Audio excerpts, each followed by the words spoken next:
Na aula passada, a gente trabalhou, na semana passada, o conceito de atos administrativos, trabalhamos os requisitos e elementos de validade do ato e trabalhamos, fechamos, né, com as siglas, trabalhando as siglas com vocês, de PAT, Confiformob, né, para vocês não esquecerem.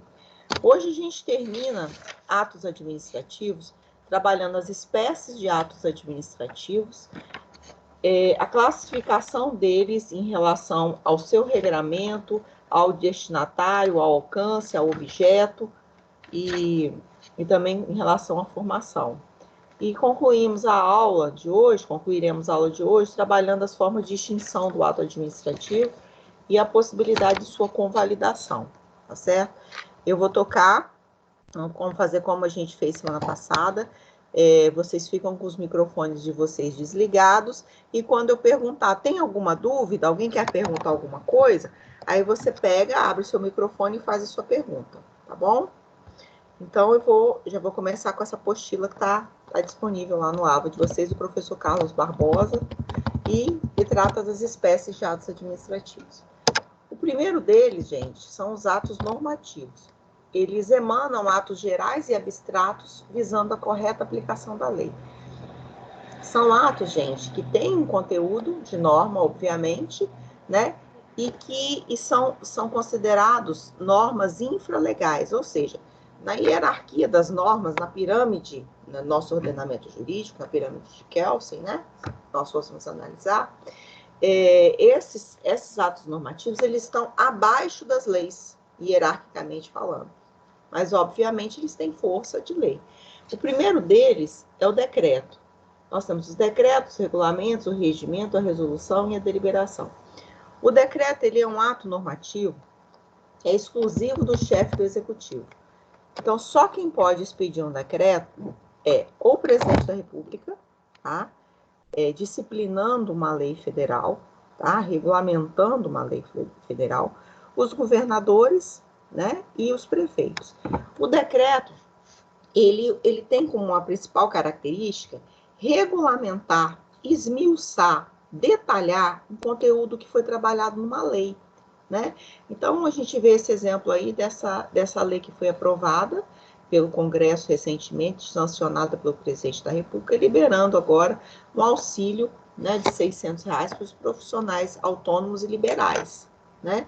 Essa lei, ela traz, né, a informação do pagamento desse auxílio, mas para que isso se operacionalize, para que isso chegue na prática aos cofres lá da Caixa Econômica Federal e seja liberada essa verba para as pessoas, precisa passar por uma série de burocracias, como mesmo disse o ministro da Economia na semana passada, antes dessa lei ser sancionada. Ele diz, olha, a gente ainda não sabe como vai se dar o pagamento disso, se esse pagamento vai vir separado para os que recebem a Bolsa Família, você vai vir junto, como que a gente vai identificar essas pessoas, você vai ter que ser criado um cadastro único, existe uma certa burocracia, ele disse. Quando ele disse existe uma certa burocracia, o que ele estava se referindo? Olha, existem práticas de atos administrativos que precisam ser realizadas, né? A primeira delas era a edição de um decreto pelo presidente da República, regulamento especificando normas, né, sobre essa lei. Então, o decreto, ele jamais pode inovar no ordenamento. Ele não pode sair fora, né, extrapolar o alcance daquela lei que ele está regulamentando. Ele não pode dizer nada além do conteúdo dela, inovar no conteúdo dela. O que ele vai fazer é detalhar, regulamentar, esmiuçar o que está naquela lei, tá? Lembrando que ele é um ato que só pode ser expedido exclusivo do chefe do executivo. Presidente, governadores ou prefeitos. O regulamento ele visa especificar mandamentos previstos ou não em lei. Então, você tem regulamentos que são expedidos por autoridades, por chefes de qualquer um dos poderes, tá certo? E que eles vão especificar mandamentos que estão previstos ou não em lei. A grande diferença dele para o decreto é que o decreto ele tem uma abrangência maior. O decreto ele vem abrangendo não só as determinações para aquele órgão ou para aqueles servidores. Ele vem com um conteúdo abrangente para a coletividade, né? Então, ele tem força de norma não só para dentro da administração, mas também para fora, abarcando quem está fora da administração pública. O regulamento, normalmente, ele também tem essa função. A grande diferença dele é que não necessariamente tem que haver uma lei para ele poder traçar as minúcias e o detalhamento. Pode ser que venha um regulamento para tratar de um assunto, né? Regulamento expedido por qualquer dos chefes de qualquer dos poderes, e aí a grande diferença é que não é só pelo chefe do executivo, pode vir um regulamento de um chefe de qualquer um dos poderes, regulando uma matéria que não está na lei, mas que ele tem competência para fazer, certo? E o interessante do regulamento, vou dar um exemplo para vocês, é que existe uma lei federal que trata do imposto de renda pessoas físicas e pessoas jurídicas, é uma lei federal.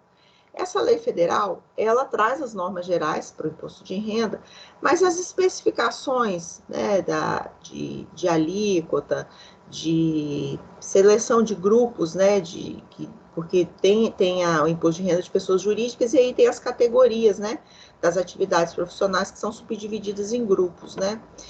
E detalhamento sobre essa lei de imposto de renda, ela vem tratada, ela foi, né, feita através de um decreto do presidente.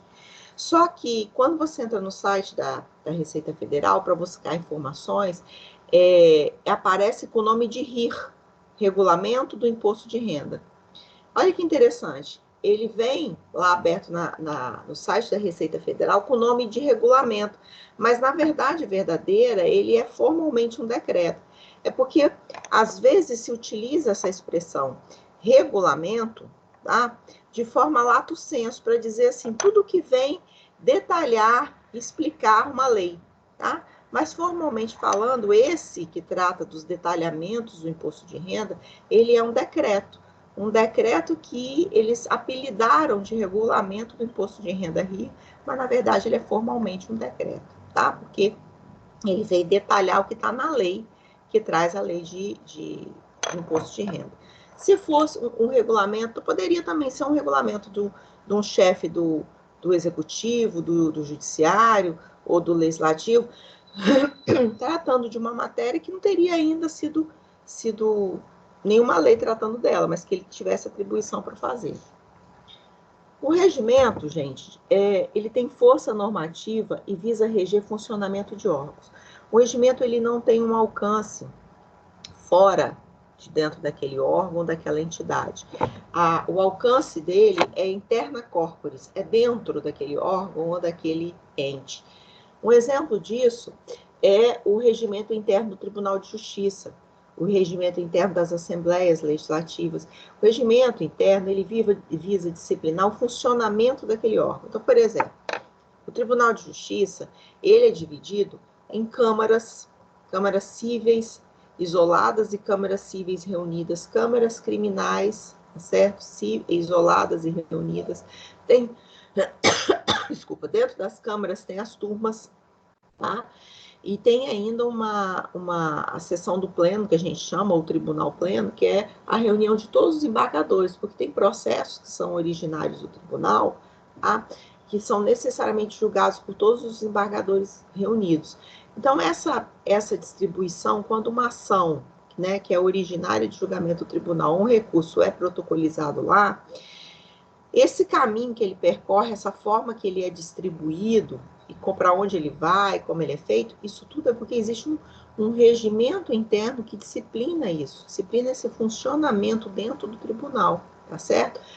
Disciplina quando as sessões, que dia da semana essas sessões vão acontecer, e qual horário, tá? Se todos os detalhamentos do funcionamento interno, tá, desse órgão. Então, o regimento, ele visa disciplinar o funcionamento interno. As resoluções, elas são expedidas pelas altas autoridades do Executivo, tá?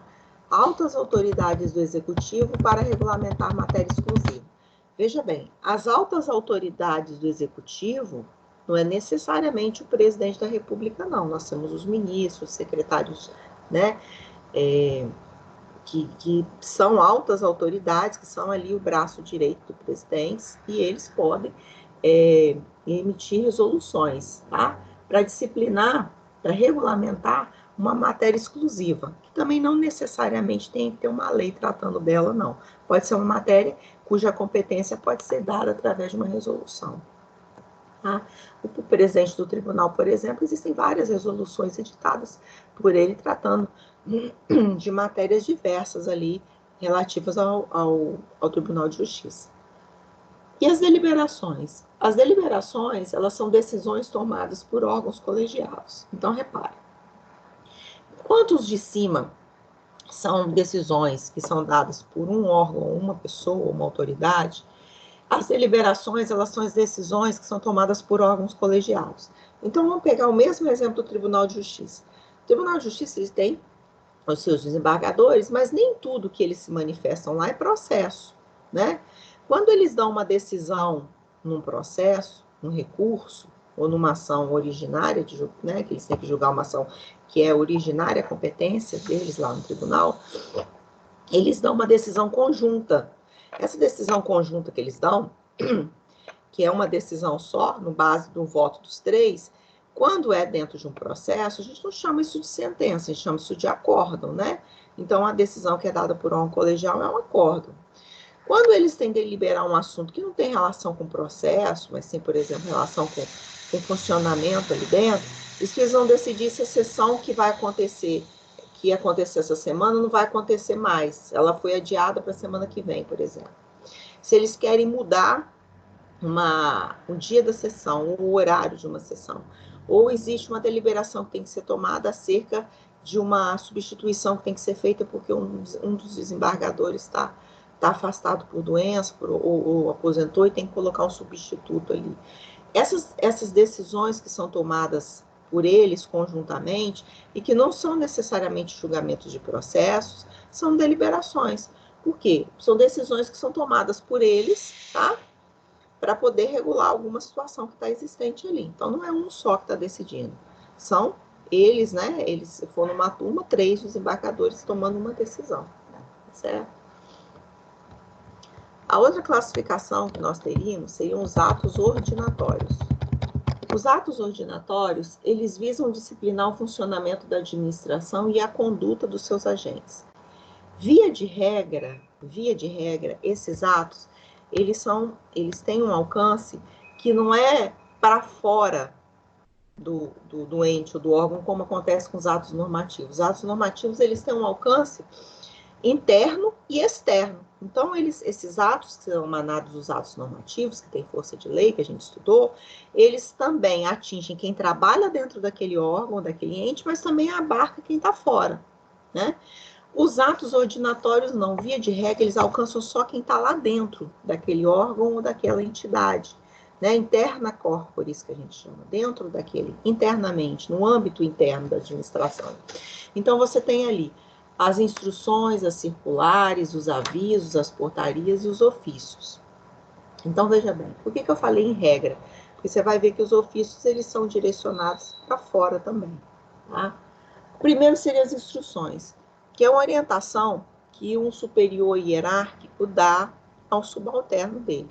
Você precisa de uma orientação para desempenhar determinada tarefa dentro daquele órgão, dentro daquela vara, daquele cartório lá do fora. Você recebe uma instrução do juiz com quem você trabalha, por exemplo. Então, é possível que exista uma instrução dada de como eu devo proceder à nomeação de advogados ativos. Há uns anos atrás, não existia uma normatização para isso. Tá? Ficava a cargo dos conciliadores nomear, né, um advogado que estivesse passando ali no corredor e que quisesse funcionar como dativo no processo ali. Então, a gente que trabalhava ali no juizado criminal, eu, que era chefe de conciliação, chegava lá o acusado para audiência e não tinha advogado, passava no corredor, o primeiro advogado que eu visse na reta, eu chamava, doutora, o senhor quer participar dessa audiência aqui comutativo, e a gente nomeava. Não existia uma normatização, uma instrução para isso. Depois o juiz, ele deu uma determinação, instruiu, né? Inicialmente ele instruiu que a gente podia chamar qualquer um. Depois ele viu que estava crescendo muita demanda, muita gente queria sedativo, porque mesmo que você recebia esse valor anos depois, através de um cumprimento, né, uma execução contra o Estado, demorava para você receber esse dinheiro como advogado, mas recebia um valor considerável, um valor com base na tabela do OAB. Então começou a ficar interessante para muitos advogados, e todo mundo queria. E aí o juiz me orientou, através de uma instrução, me instruiu que deveria se fazer um rodízio ali, deveria se cadastrar esses advogados, fazer um rodízio para poder ir chamando, não chamar sempre o mesmo, né? Isso é uma instrução, um exemplo de instrução. As circulares, gente, elas são ordens escritas e uniformes expedidas para determinados funcionários ou agentes. Então, a circular ela já tem uma amplitude maior dentro daquele órgão. Um exemplo seria quando um diretor do fórum, Professor, tá? Oi, pode falar, André. deixa eu te interromper rapidinho. Tem uma pessoa querendo participar da aula, só que fala que teria que estar aceitando, você aceitar. É isso ou tem problema no computador dela? Eu não sei, porque aqui para mim não aparece ninguém. Deixa eu só olhar de novo. Uhum. Convidar alguém para ingresso. Deixa eu ver. Ela não deve estar entrando no link, essa pessoa não está entrando no link. Porque aqui, para mim, se tivesse, apareceria a pessoa me pedindo, tá? E não tem ninguém me pedindo para entrar aqui, não. Peraí, fala assim, peraí, deixa eu ver. Alguém na reunião deixará que você ingresse em breve. Pois é, aqui para mim não está aparecendo, não, tá? Ó, não está aparecendo nenhuma pessoa solicitando, e quando eu clico em convidar alguém para o ingresso também não aparece nada. Pede a ela para tentar entrar no link. Quem é? É Daniele do Noturno, eu acho. Pois é, não tá aparecendo para mim, não. Nenhuma mensagem que ela está tentando entrar, tá bom? Tá bom, eu aviso. Obrigado. Ela tentar entrar pelo link. Ela acessar Tá o bom. link, pegar lá no encontro 1 e tentar entrar pelo link, tá bom? Beleza, bom, obrigado. Então, gente, olha só. Em relação, continuando as circulares, pode ser que o diretor do fórum emita uma circular, tá?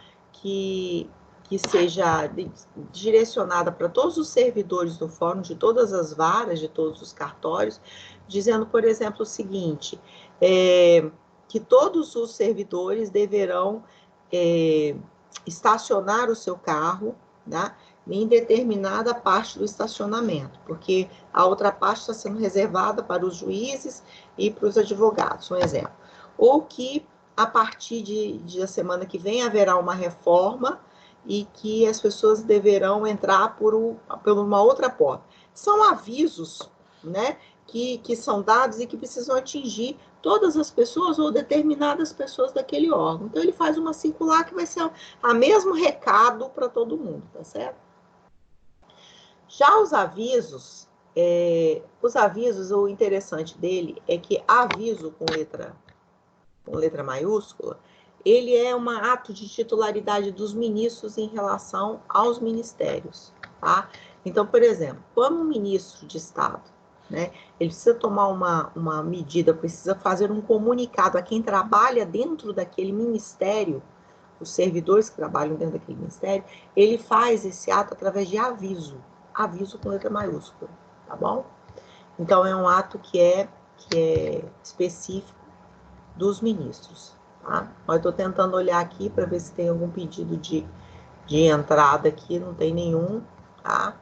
Não tem nenhuma notificação aqui de ninguém tentando entrar. Bom, continuando aqui, nós temos as portarias, atos emanados por chefes de órgãos públicos aos seus subalternos, determinando a realização de atos gerais ou especiais. Vou pegar um outro exemplo, muito presente dentro do meio do nosso métier, do meio que nós estamos inseridos, né, que é o judiciário.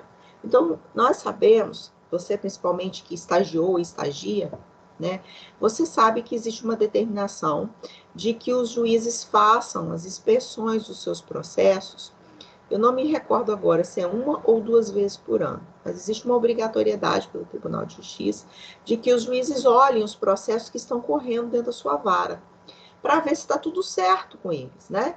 Então, essas inspeções, elas são abertas através de uma portaria. O juiz daquela vara, ele baixa uma portaria dizendo que a partir daquela data, aquela vara está em inspeção. Isso tem uma repercussão dentro e fora. Por que também dentro e fora? Dentro, porque ele está dando uma ordem para os seus servidores. Olha, a partir de agora, nós estamos entrando no processo de inspeção. Tem uma série de procedimentos que precisam ser tomados pelos funcionários, né? Os processos têm que ser encaminhados de uma determinada forma lá para o gabinete do juiz, os prazos ficam suspensos, né? Então, tem uma série de trabalho que os servidores têm que fazer quando abre-se uma inspeção.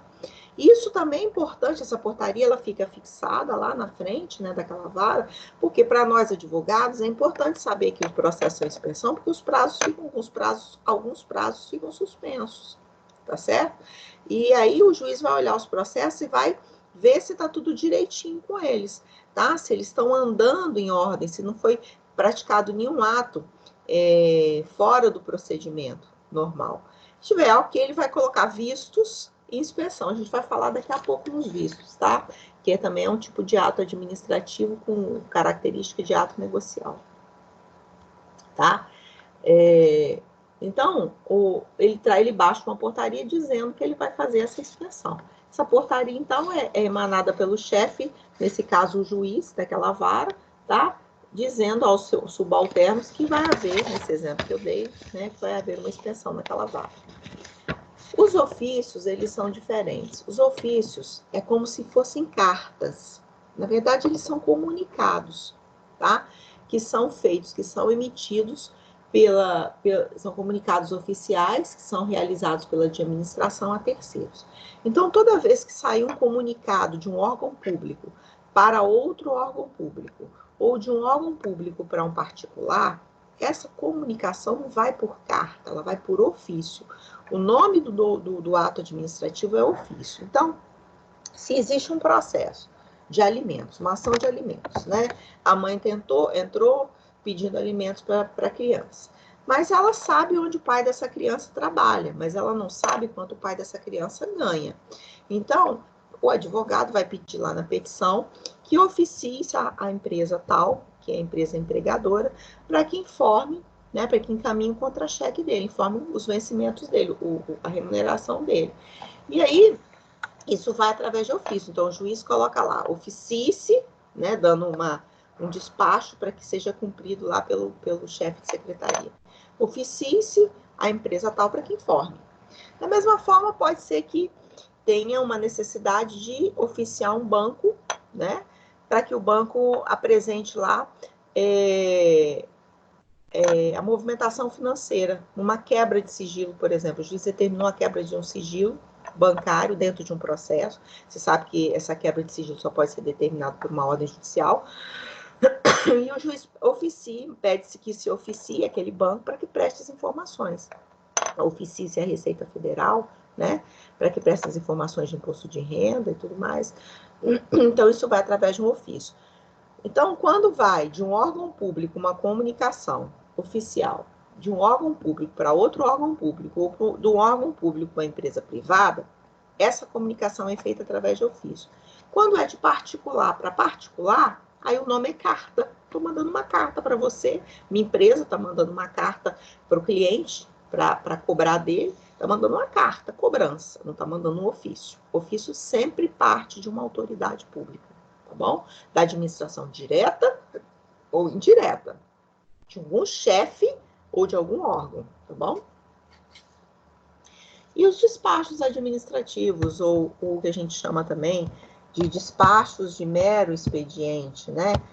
Conhecido também com esse nome de despachos administrativos, ou no judiciário a gente ouve falar despachos de mero expediente. Esse caso, gente, são decisões que são tomadas pela administração. Então, quando a administração pública precisa decidir alguma coisa na esfera relativa ao funcionamento, né, há um simples despacho, não é uma decisão tem conteúdo aí de julgamento, não. É um despacho. Quando o juiz fala assim, oficie-se, né? Quando eu disse para você que o juiz falou, oficie-se ao empregador. Ele despachou, né? Ele foi e mandou, deu uma ordem para o seu subalterno para que cumprisse uma determinação. Quando você está diante de um recurso que você faz, você tem uma dívida tributária e você está recorrendo na esfera administrativa. Impugnou o recurso, né? Você pode, um tributo que você entende que não é devido, né? Ou a base de cálculo está errado, ou a alíquota, ou você não é o sujeito passivo da obrigação, você vai entrar com uma impugnação na esfera administrativa. E aí, a autoridade para julgar, ela vai te dar um despacho, né, dizendo que recebe o seu recurso, né, e julga procedente ou julga improcedente. Então, é uma decisão tomada pela administração, que pode ser não na administração só na esfera judicial, pode ser em qualquer ente da administração, tá? Qualquer chefe ou autoridade de órgão ou de entidade que pode deliberar sobre um determinado assunto, decidir sobre um determinado assunto administrativo, ou se for na esfera judicial, né, na esfera judicial. Tudo bem? Continuemos aqui, então. Em relação à próxima classificação, ou espécie, melhor dizendo, né, de água, nós temos os atos negociais. Os atos negociais são declarações de vontade da administração que coincidem com o interesse do particular. Por que coincidem com o interesse do particular? Porque normalmente são atos que a gente chama de atos bilaterais, tem a participação do poder público e da outra parte interessada. Então, são atos que normalmente são praticados porque há uma provocação por parte do interessado. Então, por exemplo, o primeiro exemplo que nós temos aqui são as licenças. Eu tenho um terreno vazio e eu quero construir em Linhares. Qual a primeira medida que eu tenho que tomar? Eu tenho que pedir à prefeitura, eu tenho que ir lá no município, protocolizar um pedido de quê? De licença para eu construir, né? Então, quando eu faço esse pedido, eu estou pedindo à administração, dizendo assim, olha, eu tenho uma vontade, que é a minha vontade de construir. Quando a administração pública ela concede a minha licença, né, através de um alvará, me dá essa licença, ela está dizendo assim, olha, minha vontade coincide com a sua, eu quero que você construa, eu permito que você construa. Então, existe aí uma coincidência de vontades, eu quero construir, a administração permite que eu construa. E a gente fala que ela é um ato vinculado e definitivo, e não precário, em que a administração concede ao administrado a faculdade de realizar uma atividade. Por que eu digo que é um ato vinculado? Porque está vinculado à lei. Não há uma discricionariedade do poder público em decidir se ele me dá ou me dá licença. Se eu preencher todos os requisitos para obter licença, todos os requisitos que estão na lei, o administrador público ele é obrigado a conceder licença. Então, ele está vinculado o quê? Vinculado à lei. Se eu estou requerendo licença e eu preencho todos os requisitos, ele obrigatoriamente tem que conceder, tá certo? Só que a gente fala que ela é definitiva por quê? Porque uma vez concedida, ela não pode ser cassada. Ela só pode ser cassada, essa licença, se você descumprir as condicionantes que estão na lei. Se você não descumprir nada, se você continuar fazendo tudo direitinho, conforme manda a lei, essa licença é definitiva, ela não pode ser retirada, só se você não estiver preenchendo as condições que a lei impõe, tá certo? Autorização, não. Autorização, ela não é um ato vinculado e definitivo, ela é exatamente o contrário. Ela é um ato discricionário e precário em que a administração concede ao administrado a faculdade de exercer uma atividade. Então, olha a diferença aqui. Nesse caso, só um minutinho. Só deixa eu ver se apareceu mais alguém aqui querendo participar. Só um momento. Não, ninguém. Na autorização, por que ela é um ato precário? Porque na autorização, quem decide se vai conceder ou não autorização é o poder público. Cabe a ele não está vinculado a uma lei. cabe a ele decidir de se dar autorização para você não. Então, existe uma margem de escolha, de liberdade do administrador de conceder ou não conceder a sua licença. Desculpa, a sua autorização, tá? Diferente da licença. Então, ele vai fazer um juízo de conveniência e oportunidade. Ele vai decidir se é conveniente e oportuno para a administração, para o interesse da coletividade, te dar aquela autorização. Então, vamos pegar o exemplo do circo. Você é um proprietário de um circo, você quer instalar o seu circo em Linhares, quer ficar com o seu circo aqui 30 dias, o circo. E você chega lá na prefeitura de Linhares, olha, tem um terreno ali à margem da BR-101 do município que eu gostaria de estar instalando o circo durante um mês. O que pode acontecer? O poder público municipal vai conceder ou não vai conceder autorização para que você colocar aquele circo. Se ele achar que é conveniente, ele dá autorização. Se depois que o circo estiver instalado, ele achar que não é mais interessante, não é conveniente, está fazendo muito tumulto, está fazendo muita bagunça, tem um outro evento muito importante para chegar em Linhares que precisa daquele lugar, da mesma forma que ele deu autorização, ele caça ela. Por isso a gente fala que ele é um ato discricionário, porque depende da vontade do administrador, dar ou não dar, e precário, porque da mesma forma que ele deu, ele tira, tá? Não tem caráter definitivo como é uma licença. A permissão, ela é um pouco parecida com a autorização, mas ela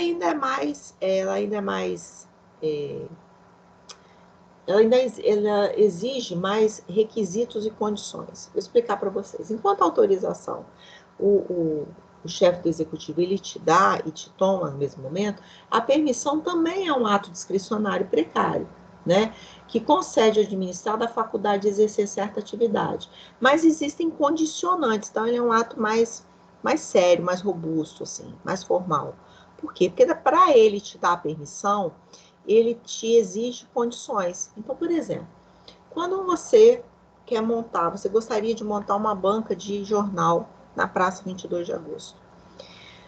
Primeira coisa que o administrador público vai fazer, tá? Ele pode ser o prefeito ou quem às vezes dele quiser.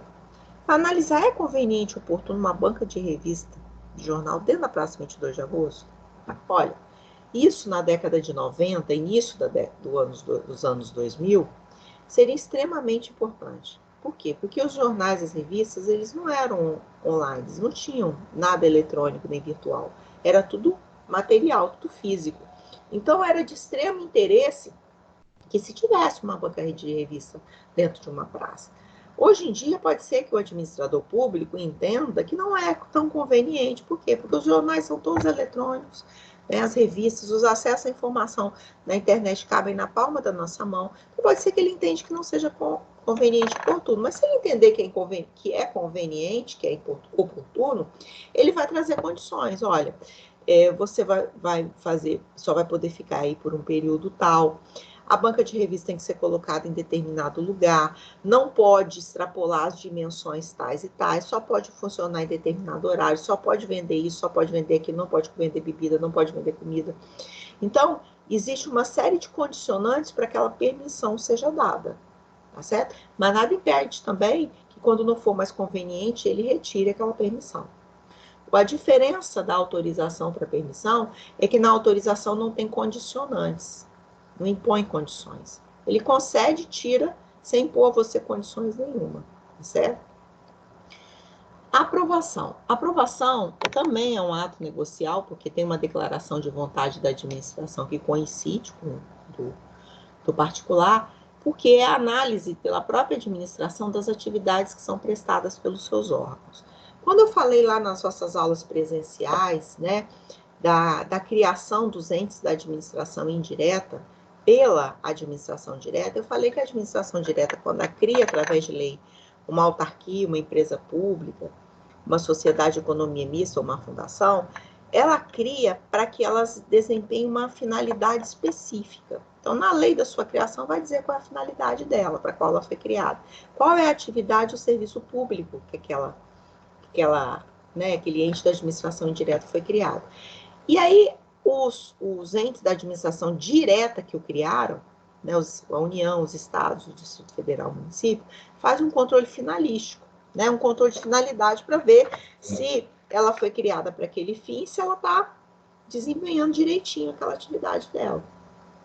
Quando ele vê, ele analisa que está tudo ok, que está tudo certo, ele aprova, né? Ele dá aprovação daqueles atos que são praticados dentro daqueles órgãos. Está tudo certo, está tudo ok, o serviço está sendo prestado adequado, tá certo? A finalidade para a qual ela foi criada está sendo desempenhada. Então, há uma aprovação, uma análise da própria administração que as atividades que estão sendo prestadas lá está tudo ok, tá certo? E o visto, gente? De visto eu já falei um pouquinho para vocês. É a declaração de legitimidade de certo ato praticado pela própria administração. Pois não. Se você puder descer o slide que não está aparecendo para mim, fazendo favor. Só um momento. Desculpa. O visto, ele é a declaração de legitimidade de certo ato praticado pela própria administração, para que seja dado o quê? Execuibilidade. Então, quando eu disse para vocês lá que o juiz, ele pegou no processo e deu vistos em inspeção, ele disse assim, olha cartório, olha servidores, esse processo aqui já está liberado para andamento, processamento normal aqui dentro da vara. Vistos em inspeção, ele já foi inspecionado, está tudo certinho com ele. O procedimento está andando todo dentro da forma da lei. Vistos em inspeção. Ele foi vistoriado, ele foi visto, ele foi olhado, ele foi analisado, ele foi declarado que está tudo certo, tudo legítimo dentro daquele processo. Então, o juiz dá vistos, né, em inspeção. Ou ele começa uma sentença no juizado dizendo vistos, etc. Tá tudo certo, ele dispensou o relatório e já começou a segunda parte, porque você sabe que uma sentença de juizado, ela não precisa de relatório, né? Então, vistos, etc., começou, tá tudo certinho até ali, e vai começar a decidir, tá? E a homologação, gente? A homologação é uma análise, tá? De conveniência e legalidade de ato praticado pelos seus órgãos como forma de lhe dar eficácia. A gente sabe que dentro do judiciário existem os juízes leigos, né? Dentro das varas tem os juízes leigos. Qual é a função de um juiz leigo? A função do juiz leigo é fazer as minutar, fazer os modelos de sentença, de decisões para o juiz, para agilizar o trabalho do juiz, né? Da maior celeridade processual. Então, ele faz essa minuta, que é um modelinho de sentença, de decisão, que se o juiz entender que está perfeita, está ótima, ele vai homologar, dizer, ó, tá ok, tá conveniente, está certinho, ele está legal, esse modelinho está de acordo com a lei, de acordo com a decisão que eu daria, e aí eu homologo. Ou então, para poder surgir os efeitos, enquanto o juiz não homologa um projeto de sentença, um minuto de sentença, ela não vira sentença. Ela não é sentença ainda. Tá? Da mesma forma que nós somos advogados, nós estamos litigando em partes opostas.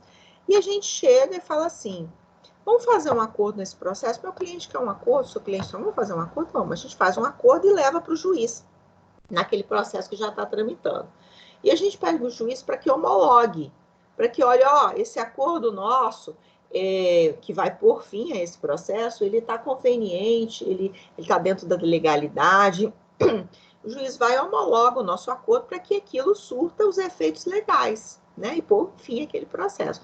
Enquanto o juiz não homologa aquele acordo não tem força nenhuma de exigibilidade. Só posso executar aquele acordo, se a outra parte descumprir, depois que o juiz homologou. Então, o processo ele não termina enquanto o juiz não homologou aquele acordo, certo? E a dispensa? A dispensa ela é um ato administrativo que exime o particular do cumprimento de determinada obrigação que até então é exigida por lei. Quando você, homem, completa 18 anos, a própria Constituição fala que você é obrigado a se alistar, tá? Você é obrigado a se alistar, mas não necessariamente você é obrigada a prestar, você é obrigado a prestar o serviço militar. Pode ser que você seja dispensado por excesso de contingente, dispensado porque você tem alguma debilidade física ou mental, ou porque você é filho único, porque você é arrimo de família, não importa. Você pode ser dispensado do serviço. Ora, a dispensa é um ato que vem porque você quer. Amanda, desliga. Desliga, por favor, o microfone, porque estou vendo você chamando seu pai e sua mãe aí. Bom, a dispensa, ela se dá porque você não quer servir. Porque se você bater o pé e falar, olha, eu tenho toda a condição de servir, eu quero servir o serviço público, você vai servir. A dispensa vai ser dada se você ou não puder, porque você tem limitações que não podem, ou porque você não quer mesmo, tá certo? Então, a dispensa ele vai ser lhe dada. Então, o poder público está dizendo, olha, estou te eximindo aí de prestar o serviço militar, tá bom? E a renúncia, gente? A renúncia, ela é um ato administrativo pelo qual o poder público extingue unilateralmente um direito próprio, liberando definitivamente a pessoa obrigada perante a administração pública. A sua principal característica é a irreversibilidade depois que ela é consumada. Então, por exemplo, eu tenho uma dívida tributária, eu devo fisco e não paguei porque eu não pude pagar. Tá? O fisco ele tem duas alternativas, ou ele me executa, ou dependendo do valor da dívida, ele não me executa. Como assim? O fisco estadual, tá? O Estado e a União, eles têm leis, né? A União tem uma lei federal e o Estado tem, o Espírito Santo tem uma lei estadual, dizendo que dívidas tributárias de tributos, né, estaduais, até tantos R$1.000, eu não me recordo agora se é 10 mil ou 15 mil, aqui no estado do Espírito Santo, essas dívidas não serão cobradas mediante execução fiscal, não. Então, o procurador não precisa ingressar com uma ação de execução fiscal, porque são consideradas dívidas de pequeno valor. E é muito mais caro manter um processo desse, ingressar com uma ação dessa, do que simplesmente não ingressar. Então, existe um direito aí que está sendo renunciado, né? Então, a administração pública está abrindo mão aí de executar você e de cobrar, porque existe uma lei, e veja bem, essa renúncia só existe porque existe uma lei, que permite que o administrador deixe de ingressar com as execuções fiscais. Então, há uma renúncia de um direito que a administração pública tem, porque existe uma expressa previsão legal para isso, tá certo? Existe uma lei federal também, eu só não me recordo agora, mas o valor é maior do que 10, 15 mil reais. Tá? Bom, o próximo, então, seriam os atos enunciativos. Os atos enunciativos, a característica deles é que a administração certifica ou atesta um fato sem vincular o seu conteúdo. Ela não está decidindo nada, ela só está dizendo que uma coisa aconteceu.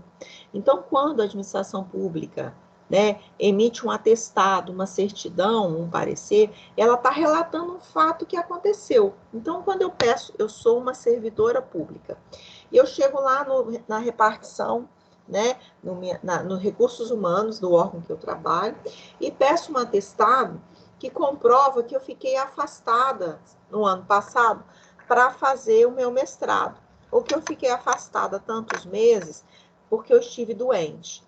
Eu peço um atestado. Então, o chefe daquele departamento lá, do recurso humano, vai fazer um atestado narrando um fato que efetivamente aconteceu comigo no ano passado. Certo? A certidão é praticamente a mesma coisa, só que a certidão ela é uma cópia ou uma fotocópia fiel e autenticada do que uma coisa que já é um ato que já foi praticado. Então, eu nasci. E isso foi comprovado pelo hospital onde eu nasci. O cartório vai expedir o quê? Uma certidão atestando aquela declaração que foi dada pelo hospital, que aquela criança nasceu. Da mesma forma, eu casei naquele cartório, né? Eu casei naquele cartório, dei entrada nos documentos, correu os proclamas, e eu e meu marido fomos lá, casamos no cartório, né? No cartório de registro civil. Nós casamos, e quando termina o casamento, a solenidade de casamento, eu quero a minha certidão de casamento. Então, o tabelião, né, o registrador, ele vai me dar uma certidão de casamento atestando que aquela cerimônia, né, preencheu todas as formalidades e ela aconteceu. Então, ele está certificando um fato que aconteceu, que realmente aconteceu. Como, por exemplo, eu posso pedir uma certidão ao chefe de cartório, chefe de secretaria de uma vara, dizendo que o meu prazo está suspenso para eu me manifestar no processo, porque eu fui lá para pegar o processo, ninguém achou o processo. procurar, doutora. A senhora pode passar aqui amanhã, por favor, porque nós não estamos encontrando o processo da senhora perfeitamente. Agora você me dá uma certidão dizendo que esse processo não foi entregue para mim hoje, para o meu prazo que está correndo, porque eu fui intimada para me manifestar, meu prazo está correndo, e você me dá uma certidão para o meu prazo ficar suspenso até você me entregar o processo. Enquanto você não achar o processo, meu prazo não pode correr, então eu quero que você me dê uma certidão.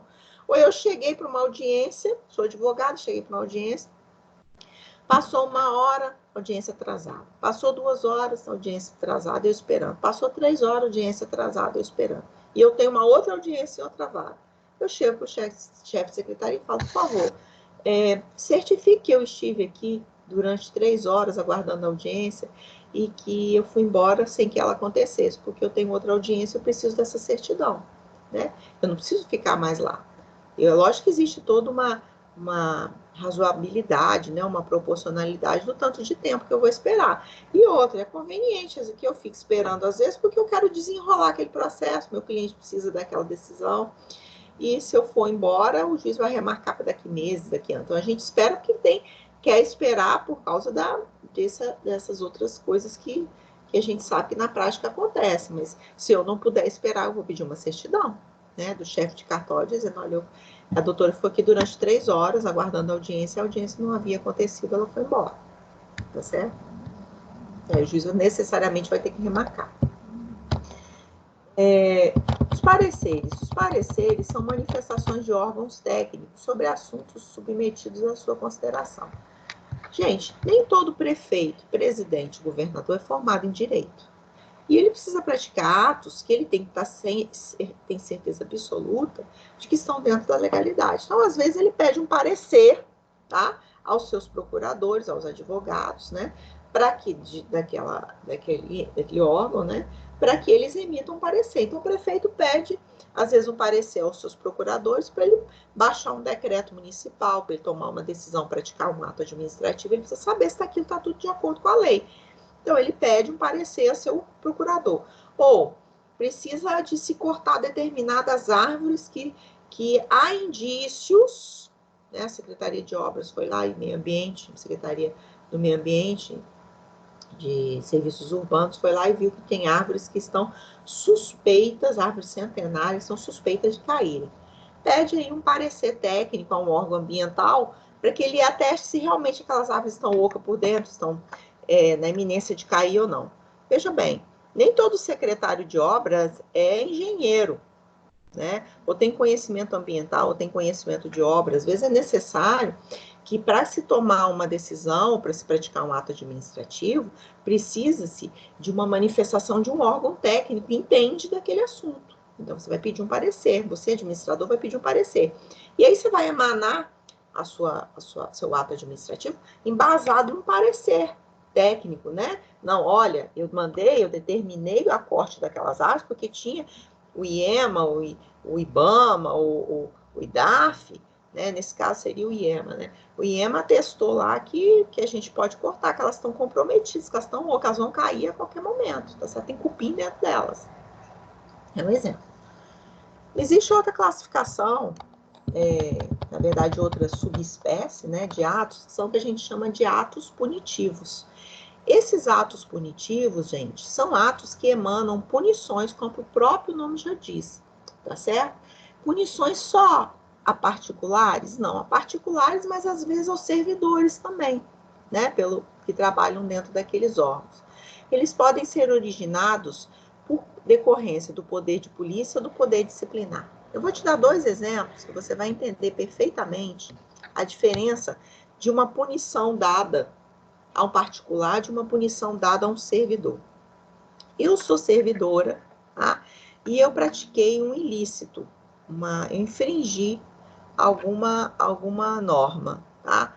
Ou eu pratiquei algum crime contra a administração pública, ou eu fui desidiosa, ou eu atrasei um processo, eu causei dano no erário, alguma coisa de errado eu fiz. Eu pratiquei um ilícito administrativo, civil ou criminal, ou um ilícito que seja as 3 coisas, um ato que infrinja a lei, que eu seja punida na esfera administrativa, que eu seja punida de todas as formas. Para eu ser punida na esfera administrativa, tem que se abrir um processo administrativo disciplinar contra mim. Só depois que for julgado esse processo, que eu vou ter o direito de defesa, o contraditório, a defesa, é que essa decisão pode aplicar uma punição que está prevista na lei. Essa punição, ela está prevista na lei de acordo com a infração que eu pratiquei. Então, existe um tipo descrito na lei, e para aquela infração existe uma penalidade, que pode ser uma simples advertência, uma suspensão, eu fico suspensa durante até 90 dias, pode ser uma demissão, se for algo muito grave. Então, essa punição pode ser um afastamento, uma suspensão, uma advertência, uma demissão, é uma punição que eu recebi de acordo com o poder, né, disciplinar ali que foi imposto, ou o poder hierárquico, a gente vai estudar isso na aula que vem, os poderes da administração pública, que eu estou sofrendo porque eu pratiquei uma infração ali dentro. Isso eu como servidora. Mas vamos supor que eu não tenha vínculo nenhum com a administração, eu tenho um comércio em Linhares, que vende mercadorias, vende comidas e bebidas. O fiscal do município chegou lá e viu que eu tinha mercadorias que estavam vencidas ou na iminência de vencer. Ele lavra uma autuação, aplica uma multa em mim e ainda apreende todas aquelas mercadorias vencidas. Olha, ele aplicou várias punições em mim. Uma delas foi a multa e a outra foi a apreensão da mercadoria. Ele fez isso porque, apesar de eu não ter vínculo nenhum com a administração, ele usou do poder de polícia. A gente vai estudar isso na aula que vem. Que é um poder que o administrador tem de obrigar a nós, particulares, a prática de um ato ou abstenção de um fato em razão do interesse maior da coletividade. Ele me obrigou, ele me absteve de praticar o ato de vender aquela mercadoria. Por quê? Porque estava colocando em risco a saúde e a vida da coletividade, tá? Então, ele aplicou isso, uma punição, foi a multa e a apreensão de mercadoria, duas punições, porque ele usou do poder de polícia, o poder que a administração tem de obrigar o particular, tá? Quando ele está infringindo alguma lei e podendo causar dano à coletividade, de aplicar essas punições. Então, ele aplicou um ato punitivo. A mim, que não era servidora, que não tinha vínculo nenhum com a administração pública, mas ele aplicou por conta do poder de polícia. Um outro exemplo que eu posso te dar seria, eu ganhei a licitação, vamos pensar aqui que eu sou representante legal, né, nessa hipótese, da ECO 101.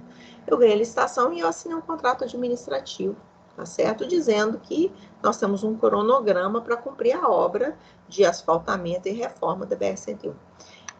Eu, representante da empresa, atraso demais o cronograma, extrapolo pra caramba o cronograma. Dentro do contrato administrativo, pode existir uma cláusula aplicando uma multa. Olha, eu tenho um vínculo com a administração pública, tá vendo? Então, é através desse poder disciplinar do vínculo que eu tenho, eu não sou servidora, mas qual o vínculo que eu tenho com a administração pública? Um contrato que eu assinei com ela. Ela vai me punir através dessa multa, porque tem uma cláusula contratual. Ou então, existe uma cláusula de retenção da caução. Quando eu começo a prestar um serviço público, né, que eu assino um contrato, pode ser que eu tenha uma cláusula obrigando eu a fazer, como representante legal da empresa, um depósito de um dinheiro em caução para garantir que, se eu abandonar a obra, a administração pública levanta aquela caução, levanta aquele dinheiro, retira aquele dinheiro depositado e dê continuação à obra que a minha empresa abandonou. Se eu, administração pública, fizer isso, é uma forma de punição a você. Por quê? Porque você descumpriu uma cláusula que estava no nosso contrato de licitação, no nosso contrato administrativo, e eu, administrador público, porque tinha essa cláusula, usei do meu poder disciplinar, tá certo? E peguei esse dinheiro que estava depositado, sem precisar de nenhuma autorização judicial, que isso a gente já estudou na aula passada. Professora, você pode explicar de novo aí a questão do representante da empresa com a ECO 101? Não entendi. Pode ser qualquer representante, pode ser qualquer pessoa. Vamos supor, eu sou a ECO 101, tá certo? Eu sou a empresa. A empresa é uma pessoa jurídica, tem que ter alguém que responda por ela, alguém que assinou um contrato com a administração pública. Então, a ECO 101 assinou um contrato com a administração pública, tá? Nesse contrato administrativo dizia que se a ECO 101 atrasasse o cronograma de entrega da obra, uma parte do trecho tinha que ter sido feito até dezembro. Nós já estamos em abril, ele não terminou ainda. O contrato prevê uma aplicação de uma multa. O que a União faz? Não foi a União que assinou um contrato com a Eco 101, governo federal? A União mete uma multa na Eco 101. E eu, como representante legal, sou obrigada a pagar. Por quê? Porque existe um contrato vigente, dizendo que se eu atrasasse, eu atrasei, porque era para entregar em dezembro, nós estamos em abril, eu vou aplicar uma multa e eu vou ter que pagar. E aí a administração pública, no caso a União, né, que aplicou essa multa em mim, o governo federal que aplicou essa multa em mim, ele usou de quê? Do poder disciplinar. Então, apesar de eu não ser servidora pública, como naquele exemplo que eu dei da demissão, eu tenho um vínculo com a União. Qual é o vínculo que a minha empresa, a Eco 101, tem com a União? É o contrato que nós assinamos. Eu, representante da Eco 101, assinei o contrato em nome da Eco 101 e a União, através do seu representante legal lá, assinou o contrato contrato administrativo. Então, ela tem um poder, a União tem um poder disciplinar sobre mim, sobre a minha empresa, porque o vínculo que nós temos é um contrato assinado por nós. Entendeu, querido? Entendi, professora. Obrigada. Nada. Gente, eu vou fazer agora uma pausa de 15 minutos, se ninguém tiver mais nada para me perguntar, de intervalo. E aí, depois do intervalo, daqui 15 minutos, a gente volta com as classificações dos atos administrativos. Podemos fazer um intervalo agora, de 15 minutos? Professora? Sim, pode falar. Esses atos punitivos abrangem multas de trânsito? Sim, um dos exemplos de atos punitivos são as multas. Então, vamos pegar, ótimo exemplo. Eu parei o carro na frente de uma garagem, uma placa de todo tamanho lá, garagem, não estaciona. Eu fui embora para o centro de Linhares, chegou um guarda de trânsito e lavrou uma multa. A gente estudou na aula passada que ele não precisa produzir prova nenhuma, ele não precisa chamar outro agente de trânsito para testar aquilo, ele não precisa chamar testemunha, não precisa chamar nada. Ele lavra a multa e chama o guincho. Essa multa que ele lavrou é um ato punitivo, um ato administrativo punitivo. Por quê? Porque eu descumpri o Código de Trânsito. Eu parei de descumprir uma lei, a Lei de Trânsito, o Código Tributário, o Código Brasileiro, né, de Trânsito, o CTB, o Código Brasileiro de Trânsito, CBT, né? E descumprir. Quando eu faço isso, ele aplica uma penalidade. A penalidade é o quê? É a multa. Depois eu vou me insurgir contra ela. Vou recorrer dela dizendo que aquele imóvel estava abandonado e que aquilo ali não era garagem mais. Não importa. Ou eu simplesmente vou ter que pagar e acatar se eu estava errada mesmo. Então, a multa é, assim, um ato administrativo punitivo. Tá certo? As apreensões de mercadoria, as interdições de estabelecimento. Você está funcionando com som, que é aquele exemplo que eu dei de um cliente meu. Bar e restaurante funcionando com som ao vivo. A administração pública foi lá e autuou, dizendo, você está trabalhando com música acima dos decibéis permitidos para essa região, que é residencial, e para esse horário que está tarde. Então, ele foi e lavrou um auto de infração, né? Primeiro, me advertindo. Advertindo seria um ato punitivo. Aí, na semana seguinte, estou eu de novo fazendo a mesma coisa. Ele volta lá, lavra outro ato, aplicando uma multa, dizendo que eu estou infringindo. E eu continuo fazendo a mesma coisa. Na terceira semana, ele vai lá, lavra outra infração e interdita a minha atividade.